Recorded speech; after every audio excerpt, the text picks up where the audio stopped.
asalaamaaleykum wa rahmatullah asalaamaaleykum waa Sénégal ak doomi Sénégal fépp fi ngeen manti nekk ci àddina bi maa ngi waxtaan ak yéen tey ci li jëm ci situation wu 25 personnes mooy ñaar fukki nit ak juróom ñi nga xam ne tëj nañ leen ca prison centrale bu Ziguinchor dans le cadre de l'affaire Boffa Bayotte. bu ngeen di fàttali defoon nañ fii ay investigation def naa lu mat ñetti émission ci njalbeen bi won leen la xew ca àll bi won leen ñàkk liggéey bi nga xam ne dafa tegoo ak procédure pénale bi nga xam ne gendarmerie defu ko témoins yu clé yi nga xam ne waroon nañ leen entendre gendarme yi defuñu ko li nga xam ne constatation muy liggéey bi nga xam ne c'est le b.a.-ba de l'enquête de police judiciaire gendarmerie sénégalaise defuñu ko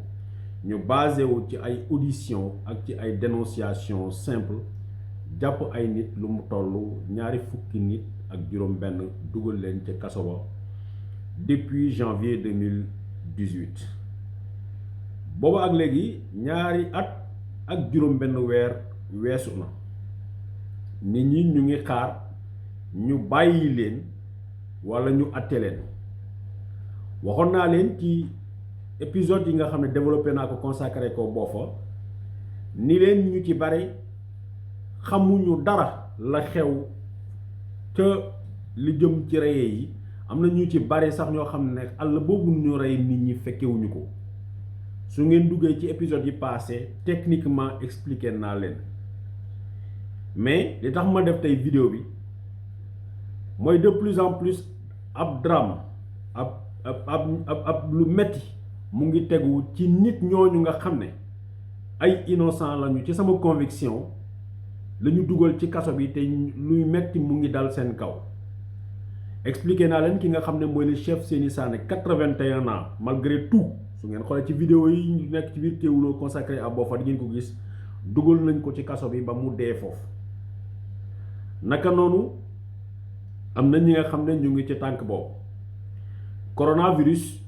dugg na ci prison bu Ziguinchor ñaar fukk ak juróomi doomi ñu jàpp doomi Sénégal ñu jàpp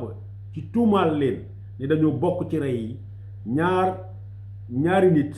muy Omar Ampoy Bodian ak ki di le chef Maurice Badji testé nañ leen nee nañu ils sont positifs au coronavirus te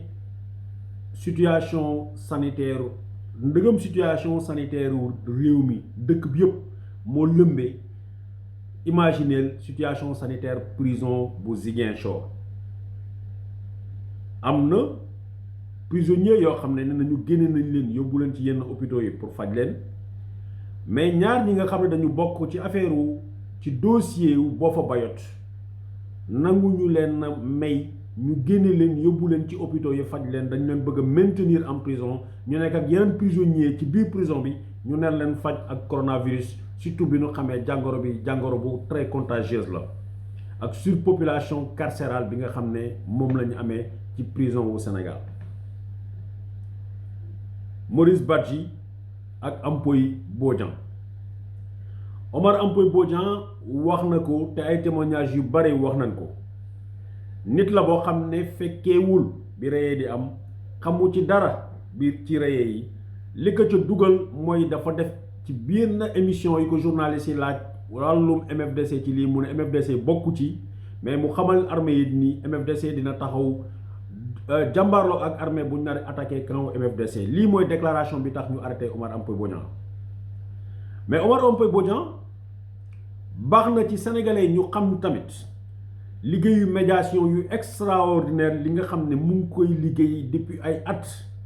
pour permettre ci population yi nga xam ne parce que lu tollu à peu près téeméeri dëkk ay village yu nekk Casamance waa MFDC rebelle yi dàq nañu nit ñi wala boog armée ak rebelle yi seen xeex bi tax na nit ñi daw ci dëkk yooyu Omar Ampoy Bodian ces dernières années dafa sol dàllam di liggéey ndax ñooñu ñu mën a dellu si seen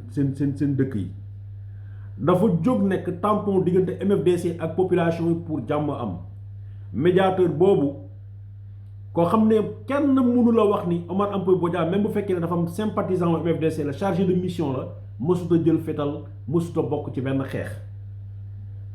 UJTL bu Abdoulaye Wade la bokkoon mu jógee mu ne léegi chargé de mission la bu César Atoute Badiate mais mësuta bokk mësuta nekk militaire mësuta jël arme mësuta rey kenn kooku ñu dugal ko booba ak léegi ci kaso bi boole ko ak chef Maurice Badji bi nga xam ne mësuta nekk MFDC mësuta porter les armes mësuta rey kenn son tort c'est que dañ ko téye nax ko manipuler ko ne ko accuser sa bopp ni yow da nga cee bokk te nga accuser waale ñeneen nga ne dañ cee bokk bi mu ko defee ba léegi gendarmerie teg ci moom loxo rétracté wu na nee na moom masul bokk xamul ci dara te ay témoignages yi nga xam ne Kéwoulo def na ko parce que ñun duñu taxaw rek di wax dañuy wàcc ci terrain dañuy enquêteur lañu. Malgré tout ça gendarmerie nationale jël na nit yooyu mu déféré leen inculpé leen juge d'instruction bi ak procureur ñu placé leen en détention depuis 2 ans wax naa leen ay anomalies ay li nga xam ne mooy ay erreur de procédure wax naa leen li nga xam ne ay cause de nullité ay vice de procédure yi am ci dossier bi yooyu rek mënoon na tax ñu libérer leen faute de preuve bi nga xam ne moo impliqué directement moo leen impliqué directement ci meurtre yi mais dafa am ay nullité ay cause de nullité ci procédure gendarmerie dafa am ay vice de procédure boole ci cause de nullité yi wax naa leen la constatation qui devait précéder dem ci terrain bi wax parce que wax naa leen gendarme yi fi ñu reyee nit ñi gendarme yi mosuñu fa teg seen tànk dafa mel ni nga ne policier ay sàcc ñëw ñu sàcc sama boutique policier yi mosuñu ñëw di xool boutique bi ak lan lañ fa sàcc fan nañu toj mais nga ne leen ne xalaat naa ni Ousmane Ba ak Ndéla Ba ñoo ko sàcc ñu dem policier yi dem jàpp Ndéla ak Ousmane dugal leen ci kaso bi malgré Ousmane ak Ndéla ne du ñun ñu téye leen foofu dugal leen ci kaso bi yooyu mooy cause de nullité parce que amul constatation gendarme yi dañu xëy rek def li nga xam ne mooy audition alors que képp kuy officier de police judiciaire képp kuy enquêteur xam nga ni il ne peut pas y avoir d'audition sans constatation le code de procédure pénale dafa ne lorsque un officier de police judiciaire a connaissance d'une infraction il doit s'en désemparer ci saa si lépp lu mu mën a def daf ko war a bàyyi mu transporter wu dem foofu pour mu constater mu jël ay mesures pour protéger les preuves bu ci paree mu ñëw doog a convoquer ay nit pour def ay audition gendarmerie Sénégal defu ko le 4 janvier 2018 am na lu xew lu am solo loo xam ne Ismaïla Madior Fall moo nekkoon le ministre de la justice du Sénégal dafa convoquer les officiers de police judiciaire et les hauts gradés de la gendarmerie et de la police mu xamal leen ni que le Sénégal dafa signer lu ñuy wax dafa entériner l'accord numéro 5 l'article numéro 5 de l'UEMOA article numéro 5 de l'UEMOA mooy lan dafa ne bépp doomi aadama buñ la jàppee ba policiers yi notifié ne dañ lay def garde à vue balaa ñoo jàkkaarloo ak yow di la laaj quoi que ce soit dañ la war a wax ni dañ la war a wax ni tu as le droit à un avocat tu as le droit à un appel téléphonique tu as le droit à être consulté par un médecin loolu la ñuy wax la règle de Miranda dañ la war a woowal ki nga xam ne sa avocat la mu ñëw taxaw lu ko mooy mënuñu la auditionner bu fekkee ne liiral nañ la sa droit nee na tu as droit à un avocat tu as droit à un médecin tu as droit à un coup de fil yow boo nee je renonce à ce droit là dañ la war a woon clairement ci code de ci procès verbal bi nga signé ni man maa renoncé ci sama droit bu nu ko defulee seen procès verbal d'audition bi dafay nul parce que vice de procédure dafay am 26 personnes ñaar fukk ak juróom benn personnes yi nga xam ne jàppee nañ leen ci tuumaal leen ni ñoom ñoo bokk ci reye yu Boffa Bayotte kenn tax amul taxawaayu avocat ñu ci bare ñu mel ni René Capain Bassène wala ñeneen ñoo xam ne man wax naa ak ñoom à travers ay correspondance wala dama yóbbante ay nit ñu waxal leen xamal nañ ma ni kenn mësu leen liiral seeni droit te mësuñu gis avocat René Capain Bassène ñu ngi koy jàpp le 14 janvier 2018 septembre 2018 pour la première fois lay doog a gis benn avocat commis d'office laka mooy ñu ci des ñëpp xanaa bi juge d'instruction bi di Augustin Senghor décidé ni dafa leen di auditionner la ñu commettre maître Gaoussou Bodian wala ay avocat commis d'office pour ñu ñëw ñu teewee juste pour la forme foofu tamit dama fay dellu juge d'instruction c'est d'abord un officier de police judiciaire li policier di def moom le juge d'instruction war a def dafa war a enquête ñoom ñaar ñépp dañu war a enquête à charge et à décharge dañu war a xool li nga xam ne mooy wane ni yow yaa def te dañu war a won déglu lépp loo xam ne information bi tax ñu mën a xalaat ni yow defuloo mais lu ñu gis gannaaw bi gendarmerie chargé nit yi jàpp leen dugal leen ci kaso bi juge d'instruction bi war a defaat beneen enquête de janvier 2018 ba pratiquement mai juin 2018 juge yi defuñu seen liggéey juge Benjeloun moo njëkkoon a jël dossier bi entendre lu mat 6 personnes mu yem ca sur les 26 personnes 6 rek la entendre mu bàyyi juge Augustin Diouf bi mu ñëwee gis nañ ni au mois de juin jëm juillet ci diggante bi la fexe mu entendre leen ñoom ñëpp li ko waral mooy moom le juge d'instruction Augustin Diouf dañ ko fal moom léegi mooy président du tribunal de Ziguinchor alors que commencé woon na audition yi il fallait que mu redoubler la cadence fexe ba entendre leen ñoom ñëpp pour dem yoonam mu pare mu paqueté dossier bi alors que loi bi daf ko ne moom aussi en tant que policier en tant que officier de police judiciaire dafa war a def enquête bi à charge et à décharge. Ça veut dire quoi? Gendarmerie wax naa leen ils ont manqué à leur devoir. Ça veut dire dañu waroon a transporté wu dem ci place bi fi ñu reyee nit ñi ñu xool ban position la tireur yi nekkoon xool ban position la nit ñi nekkoon. Augustin Senghor tamit loolu la Augustin Diouf tamit loolu la war a def tey dafa war a dem par tous les moyens moom juge d'instruction mu delluwaat Boffa mu delluwaat Burofay mu delluwaat Ketouré mu delluwaat ba dem dans la forêt de Bayot Est dem constater enquête déglu toutes les parties pour mu mën a teg conviction xam ne ngir kii am naa suffisamment d'éléments pour l'envoyer devant un tribunal ou pas mais moom it defu ko li mu def mooy woo leen ci bureau entendre leen yéen ngi fàttaliku keroog le 30 juillet juin du moins incident bi nga xam ne moo amoon dans son cabinet digganteem ak maître Clédor Ciré Ly ak ki nga xam ne moo di René Capain Bassène ci suba 9h la commencé audition yi ba 23h mu bëgg continuer waat fekk nag nit ki dafa sonn physiquement 10 heures d'audition c'est impossible nit koo xam ne añul reerul ndekkiwul jóge ci kaso nga téye ko di ko auditionner toutes ces heures là mu ne ko mu may ko 1 heure de temps le temps mu posé esprit mu dellu si pour ñu continuer audition bi juge bi ne loolu mënu fa nekk ba tax na incident d'audience moo fa am maître Clédor Ciré Ly daal di gedd mook avocat mook client am ñu gedd bàyyil ko moom cabinet ak dossier dans les pays normaux dans une justice normale bu amee crime bu mel nii bu grave ni tuerie de masse bu mel ni li ñu war a def mooy le juge doit que ça soit là pour depuis les policiers depuis les gendarmes dañu war a enquêter à charge et à décharge buñ ci pare ki nga xam ne mooy juge d'instruction keroog bu dossier bi yegsee dans entre ses mains dafa war a enquêter à charge et à décharge mais aussi pour une meilleure compréhension de la tragédie pour tribunal mën a comprendre lan moo fa xew dañu war a def li nga xam ne mooy reconstitution bi mooy juge d'instruction dafa war a ànd jël tous les moyens mu delluwaat ci forêt bi nga xam ne fa la ñu reyoon nit ñi puisque moo am na ay soupçons wala xalaat na ni ñii mu téye am na rôle bi ñu ci joué mu ne leen kenn ku ne joué le rôle bi nga joué mais li ci doy waar mooy ñi nekk ci groupe bi bu amee ñoo xam ne xam nañu place bi nga xam ne rey nañu nit ñi forêt classée de Bayot Est bu fekkee ne am na ñu ko fa xam parce que am na ñu tuuti ñoo xam ne ñoom dañ doon dugg ci àll bi di dagg bant yi ñu ci bare musuñu xam fu forêt bi nekk donc on a un très sérieux problème tey jii coronavirus dugg na ci ay innocent seen biir nee nañu nañ leen fa téye nañ leen faj ci biir Omar Ampoy Bodian nangul ñu ko bàyyi mu génn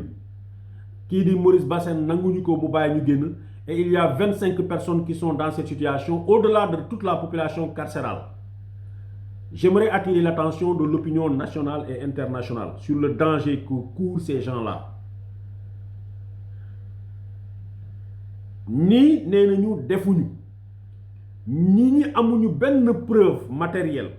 bu wone ni ñii ñoo def defin bi téye nañ leen ñaari at ak juróom benn weer moo de ñi nga xam ne ñooy les penseurs du droit dañu ni mieux vaut laisser en liberté 1000 coupables que de garder ne serait-ce qu'un seul jour un innocent kenn koo xam ne deful dara garder ko sax benn fan ci néeg tëj ko benn privé ko sa liberté benn jour rek lu rëy la ci doomi aadama moo tax ñu ne téeméeri nit ñu def nga bàyyi leen ñu dem seen yoon moo gën nga jàpp kenn rek ku deful nga dugal ko ci kaso bi dafa tiis trop ci conscience su doomi aadama gis nañu Sénégal kumba am ndey ak kumba amul ndey moo fi dox te loolu dafa war a jeex Dakar gii ki nga xam ne mooy Bougazelli toppe nañ ko en flagrant délit muy defar ay faux billets am pagay faux billets may nañ ko liberté provisoire parce que dafa jege Macky Sall parce que dafa am xaalis parce que dafa jege régime Diop Iseg mi nga xam ne yàkkataan na xale bu ndaw bu 15 ans ba doom juddu si tey justice Sénégal may na ko liberté provisoire alors qu'on a tous les éléments de leur culpabilité ñii nekk Casamance les 25 personnes parce que amuñu kenn ku leen jooyal amuñu kenn ku leen taxawal amuñu lekkuñu seen autorités yi nga xam ne région bi leen dëkkee ay yaafuus lañu ñemewuñu wax ñooñu amuñu baat ndeysaan ñooñu la Sidi Lamine Niass di wax les sans voix bu fi nekkoon yàlla na ko yàlla yërëm te yéexin moo noonu taxaw jooyal leen sans voix yooyu tey feebar dugg na seen biir sans voix yooyu tey téye nañ leen sciemment violer seeni droits tous leurs droits ont été violés le droit à l'assistance d'un avocat le droit à un médecin en garde à vue mais le droit à leur présomption d'innocence faut taper ci internet ñu ne la René Capain Bassène le cerveau de la tuerie jël seeni photo publier ko René Capain Bassène ñu téye ko ci loo xam ne amaguñu preuve condamné wuñu ko dañ ko téye le 14 janvier 2018 weer wi dee le 31 janvier famille am amul salaire ñu dagg salaire am yi automatiquement alors que teguñu ko fenn respecté wuñu benn droit ba bëgg Sénégal ngeen ubbi seen bët maa ngi interpellé une fois de plus le ministre de la justice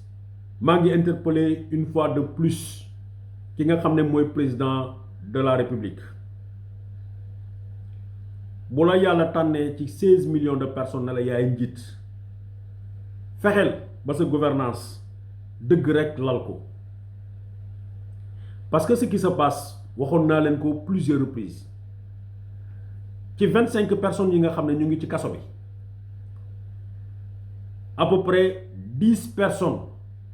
wala moins de ça ñoo am 50 ans ñi si des ñëpp ay xale lañu xale yooyu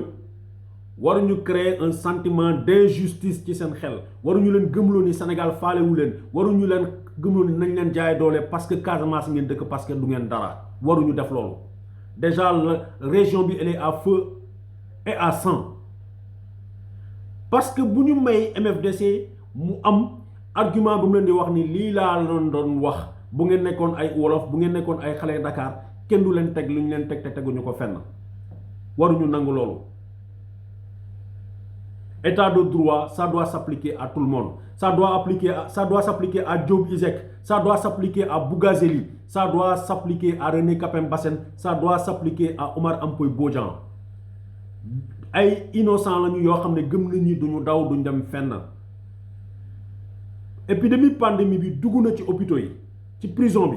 fexe leen ngeen sauver seen vie bu ngeen di leen jox liberté provisoire ngeen def ko mu leer na ñii duñu daw parce que xam nañ ñi defuñu dara ñu def wax naa leen Sénégal xam nañu ñan ñooy rey nit ñi Casamance ñëpp xam nañ ko que l'armée que l'État prenne ses responsabilités et qu'il aille chercher ces gens qui tuent ñi nga xam ne ñoo reyoon nit ñi le 23 novembre 2011 dans la forêt de Diagnong ba tey kenn jàppu leen traduire leen devant la justice les mêmes personnes ñoo recommencer aussi longtemps que quelle justice doit appliquer aussi ñoom on va prendre ceux qui ressemblent à ceux qui ont tué pour les mettre en prison ab réew du fonctionner non. Une fois de plus maa ngi interpeller ñëpp ay cause de nullité en pagaille ci procédure bi ay vice de procédure en pagaille ci affaire bi tey jii ces gens sont en danger de mort. Covid-19 dugg na Omar Ampoy Bodian est testé positif, le chef Maurice Badji est testé positif. Ngir yàlla may leen liberté provisoire à défaut de liberté totale parce que procès bi bu nee ba ci biir non lii rek moo ci am mais ci diggante bi képp ku ci dee yéen ñi jël responsabilité dugal leen ci kaso bi tëj leen vous porterez ça sur votre conscience. Comme vous allez porter sur votre conscience la mort du chef Seyni Sané 81 ans jàpp ko tëj ko dugal ko ci kaso nekk dafa bokk ci ñi nga xam ne dem nañu rey alors que ci émission yi passé won naa leen l'impossibilité pour Seyni Sané pour ñu mun a déggoo ak waa dëkk ba pour ñu mën koo yóbbu ci ay rey li mooy li ma leen bëgg a indil tey waxtaanee ko ak yéen baalu ak ñëpp ñoo xam ne dinañu sentir un peu de parti pris ci sama déclaration bi parce que je suis comme ça su ma leeree ni li may wax dëgg la su ma leeree ni li may wax injustice moo ci nekk damay féete